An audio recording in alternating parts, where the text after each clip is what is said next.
Yeah. Good morning, everybody. And good morning, Dot. Thank you so much for joining me this morning and welcome. Thank you. Hello. So everyone, Berdine is no stranger to the group. She's been one of our experts of the month for the last month, and she's been teaching us all about gut health. So Dot, I have to say something it's just a topic in general that I've loved going into, and I can't wait to go into deeper this morning, because the more that I am learning about gut health, the connection that our gut has to our body and our brain and our mood, I'm just shocked that we haven't been taught this stuff and learned this stuff and implemented it from a long time ago. So I'm excited for people to learn a little bit more and hopefully spark that interest and that passion in them. And yeah, maybe they could come to you for an analysis of their gut health and change their lives and change their families' lives. So I really am excited, and thank you again for being here today. Thanks to you. So I start every conversation with two questions. And the first question is, what is something that you wish that every mum knew?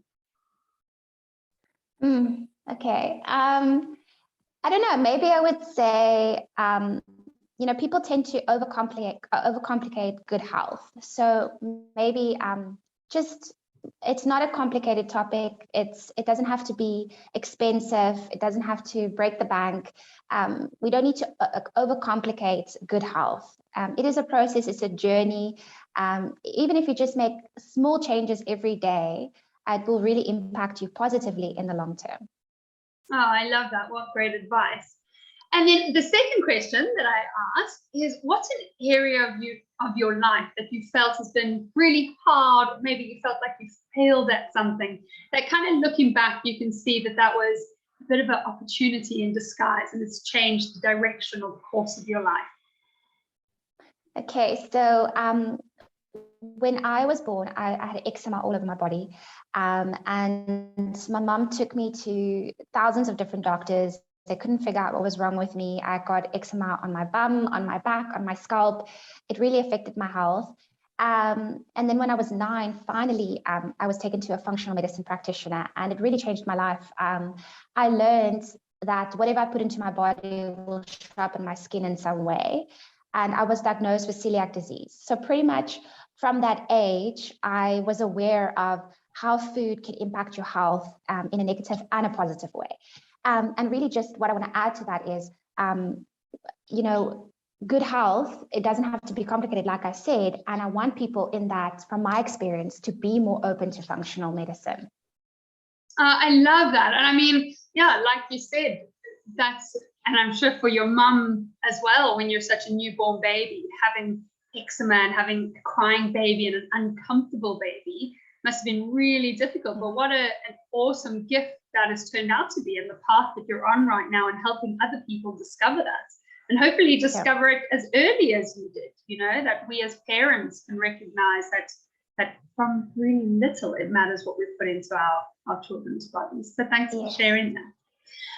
Okay, let's get onto the topic of gut health. It's a very broad topic, and it's something we are hearing more and more about. So what actually is considered good gut health, and how do we know if we have the healthy gut? Okay, so the gut microbiome is a very complicated, complex topic, if you will. And the perfect microbiome is still yet to be discovered. So there's tons of research that goes into this every day. What is the perfect probiotic? Should we be using prebiotics first before probiotics? How does the environment play a role in your gut health? So it is a very, like you say, broad topic. But we need to constantly work at it. We need to constantly be aware of, listen to the feedback from our diet. That's what I teach my clients. So if you notice, oh, this food makes me bloated, okay, that is your gut health.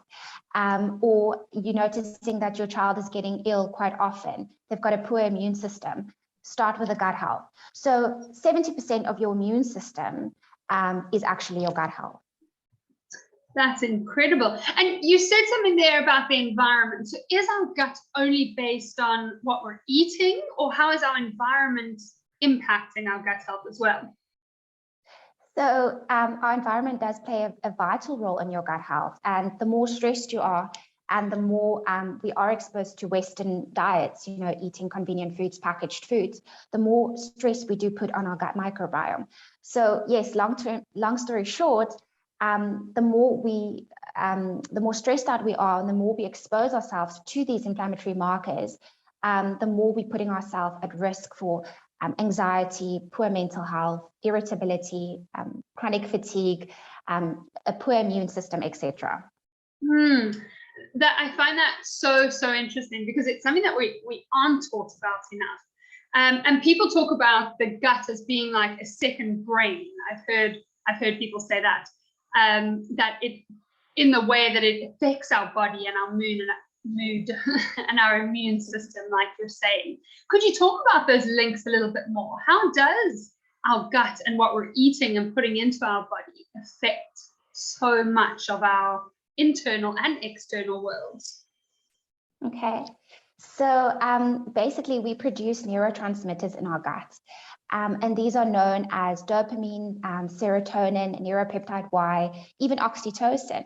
And if we have a lot of stress, we produce more cortisol, and that in return has a negative impact on those neurotransmitters.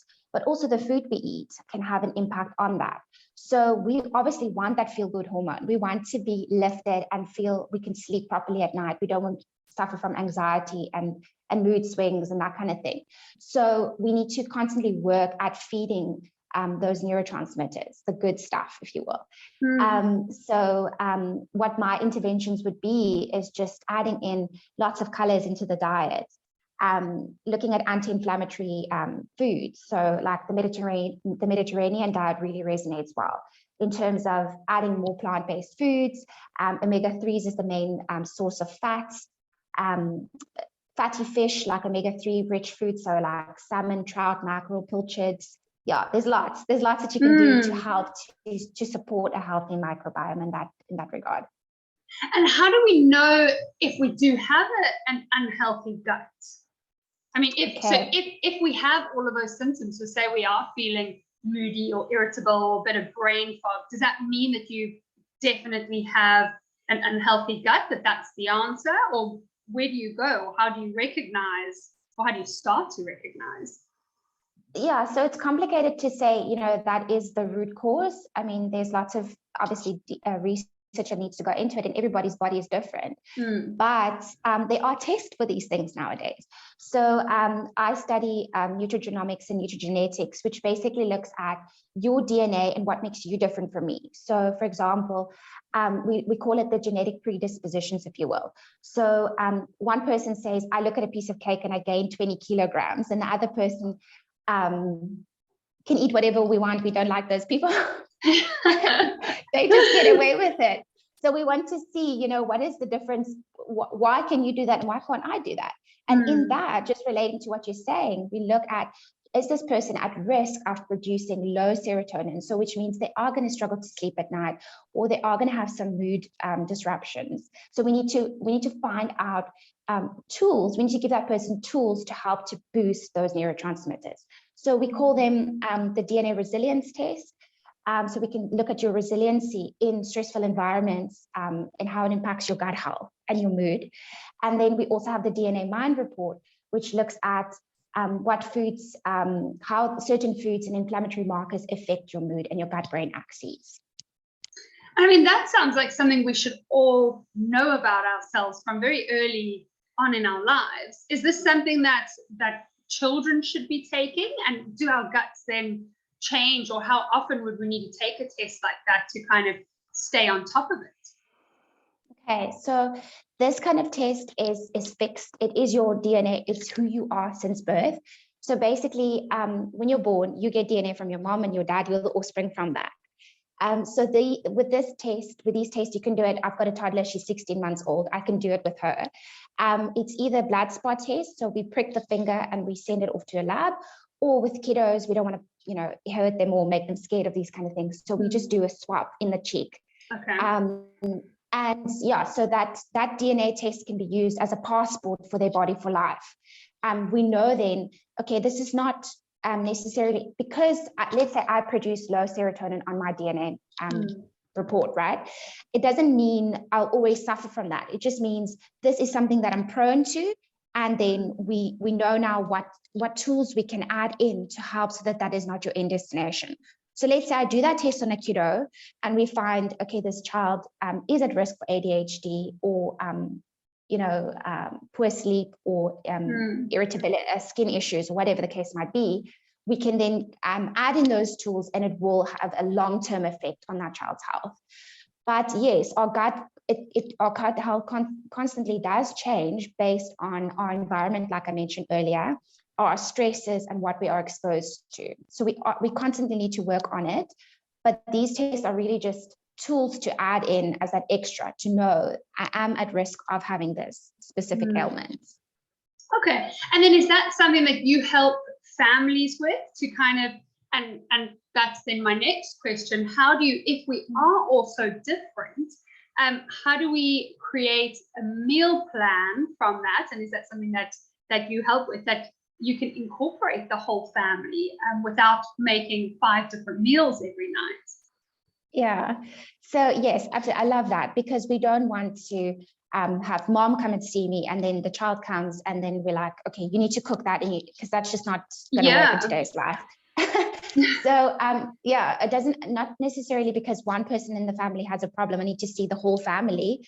It could just be who is the main person, who's the main person that does the meal prep or the shopping or the cooking, that kind of thing. And then what is the biggest thing that you're trying to sort out? Is it that someone has celiac disease, like in my case, or is it a case that one child has ADHD or Crohn's disease or skin problems, whatever? Like, try and figure out what is the biggest issue that you're trying to address, and then we work around that with a food first approach. So let's say it is ADHD, then we know we need to add in more omega-3s into the diet. We need to take out additives, preservatives, wheat and gluten, sometimes even dairy has a negative effect.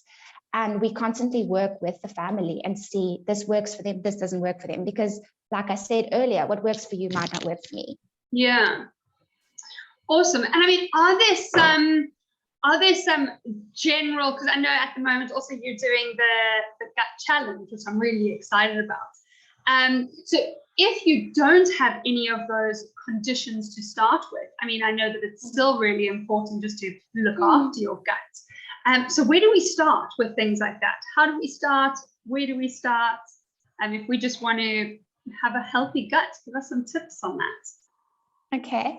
So yes, absolutely love, just like I said earlier, again, adding in fiber, lots of fiber-rich diets. So yeah, maybe parents can get a little bit creative here in terms of how to add more fiber into their daily regime, because we're all guilty of sometimes just grabbing a cup of coffee and out the door we go, and then we wonder, why are we constipated or a little bit irritable later on in the day? So fiber, we need to work on that. Then pre and probiotics, love that. So yeah, do speak to a health professional about this, because there is different strains of probiotics and different brands and different quantities that we would prescribe to a person. So it needs to be custom to you. What works for you might not work for me. Oh, that's really interesting, because there are so many probiotics on the shelf. I, for one, have no idea how to read the information. And I just kind of read like it has 7 billion strains, or does this? I have no idea what that means or how that affects me. I just take it off the shelf. Yeah, so exactly. There is different strains and there's different byproducts in certain probiotics. So we don't need that high of a CFU, which basically looks at the amount of live cultures in that specific product. Or sometimes we wouldn't give a person a supplement, we would do a food first approach where we would say, okay, add in cultures into your diet, like kefir, kombucha, sauerkraut, that kind of thing. But then if that person is prone to histamine, like allergies, seasonal allergies, then those foods can actually aggravate the condition. So that's why I said we need to kind of see what would be best for you based on getting to the root cause of your problems. And just adding to what families can add in to help to support gut health or good health, if you will, if you're not aware of poor gut health or whatever the case might be. is the omega-3 diet because of the healthy fats, like I said. And there was something else now that I wanted to add to that. Modeling to our kids.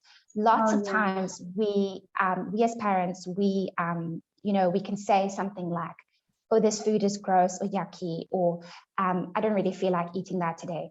But we need to be aware of that, because that what we said, our kids hear that, and it can make or break their relationship with food. Oh, I love that you brought that up, and I think it's such an important topic. Do you have any other advice on how do we create, I mean, it's a little bit off the topic of just gut health, but how do we create those positive associations with food? This is a topic that between a lot of my friends we're talking about at the moment. We have daughters, and I mean, I'm quite petrified of the teenage years, but I would love to instill in her this idea that what we're talking about, that food is medicine. Food is good for you, and it's good for our bodies. And so if you have any advice on kind of how we teach our kids that food is good for us and should be good for our bodies and make us feel good, rather than relate it just to weight all the time. Yeah. So yes, it's becoming a popular ailment or problem, if you will, in today's life, because of social media and the perfect body, if you will, out there. So yes, that's why I mentioned, like modeling is very important, because if we expose our kids to those environments, we as parents need to be aware as well. Sometimes it could be at school, it could be a certain sport that they do where it becomes an obsession for them. So, we constantly need to check in with our kids on what's healthy, are they in the right environment, and how it impacts their health in the long term. So modeling and adding in variety, like different ways of getting the kids and family involved in food. So take them with when you go grocery shopping. Maybe start a little veggie garden at your house, where you can teach the kids what's on their plate. Where does the food come from? And like school holidays is coming up now. Take them to like a veggie farm. Where they can, there's lots of great places around us here where we live in Noordhoek. So I don't know if it's the same for everybody, but try and take them to a factory or somewhere where, let's say you and your family eat lots of yogurt. I'm sure you can figure out a way to go and teach them, where does yogurt come from? What actually goes into this product? Oh, I love that. Like, we have a little veggie patch, and my kids absolutely love from water. I mean, we put the seeds in and they love watering it and picking them and making the salads. I mean, sometimes they don't eat it, but it's good. At least they've got that exposure. It's healthy. Exactly. And Berdine, something else on that topic. I mean, I know I just said that we kind of want to steer away from the conversation of just making food about weight and rather relating it to how we feel. But with a diet that is working on your gut and a healthy gut diet, is that also necessarily a diet that will make you lose weight? So is excessive weight or putting on weight, is that a sign of a bad gut? Poor health. Okay, so I also always have a food first approach first in what I do, and then the rest will come as it goes. So if you start helping the body in terms of, like, let's say you come to me and we figure out that you've got a fatty liver or you've got high cholesterol or whatever the case might be, we would give you interventions in helping to solve that specific ailment with a food first approach. And in that, if your body did have extra weight to lose, it will happen naturally. So yes, just because a person is skinny doesn't mean they're healthy, and just because a person is obese does also not mean they're unhealthy either. Our bodies are different. We are at different places in life. We are exposed to different environments. Our situations are different, and we have different body shapes. So that kind of also relates to just what we said now with the kids, modeling and that, because one child might have a smaller build and another person might have a bigger build, and we often compare ourselves to that, but it doesn't mean that person is healthier and you're not healthy. And that's so important. I think probably my skinniest time of my life, I was the most unhealthy. I was living on just sugar and coffee, really. And so I love that you said that. So would you say that the starting point of any health journey should be looking at your gut. Yes, yeah, like I said, 70% of your immune system does relate to your gut. So it kind of does start there. It links in with our mental brain, like our gut brain axis. So your mood, how you sleep at night, how you feel, how you go about your day, what decisions you make. So yes, it does play a big role. It's maybe not the biggest. I really love to work with liver health as well. And that's something that we'll delve into a little bit more in the months to come. So keep your eyes peeled on that. Because it really has an impact on your insulin and your blood sugar, which is also very common in today's life, diabetes and struggling to lose weight, like you've mentioned. So but we shouldn't overcomplicate it. We should just focus on doing the best that we can every day for our bodies, for ourselves, small steps in the right direction. I love that. And Berdine, last parting advice for the mums on this group, and if you can just keep it to where do we go from here? If this is, whether it's the first time that they've really learned the importance of gut health, or they know a little bit about it, what are those small steps that we can take from now, from when we've watched your video? Okay, so we often have this thing called gut feelings. I don't know if you've ever heard of this word or maybe been exposed to it. So basically it links with that feeling that you have before an exam, or just that gurgling, like, oh, I'm nervous kind of feeling on your tummy. So gut feelings really relates to what is going on in your body as well, and in your environment, and how that's affecting your body. So what I'm trying to say is, with our kids, for example, if you notice that your child is suffering from irritable bowel or leaky guts or diarrhea or constipated, then it could be something in their environment that is stressing them out. They're having that gut feeling and they're trying to show you that.